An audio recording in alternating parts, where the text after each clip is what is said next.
કોઈપણ માનવીના જીવનમાં એક ફોટો ઘણા બધા શબ્દોની ગરજ સારે છે, ત્યારે અમદાવાદમાં દેશના જાણીતા ફોટોગ્રાફર દ્વારા ફોટો એક્ઝિબિશનનું આયોજન કરવામાં આવ્યું છે। આ એક્ઝિબિશન દ્વારા સમાજના વિવિધ વિષયોને ઉજાગર કરવાનો પ્રયાસ કરવામાં આવ્યો છે। નવજીવન ટ્રસ્ટ દ્વારા નેશનલ ફોટોગ્રાફી ફેસ્ટિવલ એડિશન 2નું આયોજન કરવામાં આવ્યું છે। તો 2 થી 5 જાન્યુઆરી દરમિયાન ચાલનારા આ એક્ઝિબિશનમાં મુકેશ પારેપિયાની, આશા થડાણી અને તરુણ ભરતિયા, સુનિલ આદેસરા, યશપાલ રાઠોડ જેવા કલાકારો દ્વારા ચિત્રોનું એક્ઝિબિશન યોજવામાં આવ્યું હતું। એક્ઝિબિશન ઉપરાંત પેનલ ડિસ્કશન, વર્કશોપ અને આર્ટિસ્ટ સાથે વાર્તાલાપ જેવા કાર્યક્રમનું પણ આયોજન કરવામાં આવ્યું છે।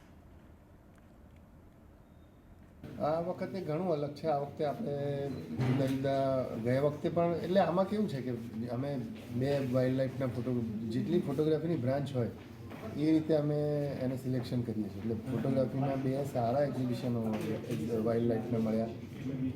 એક હાર્ડકોર જર્નલિઝમ જેને કહીએ, ભોપાલ ગેસ ટ્રેજેડીનું ટ્રેજેડી એટ મિડનાઇટ, મુકેશ પારેપિયાનું કામ મળ્યું।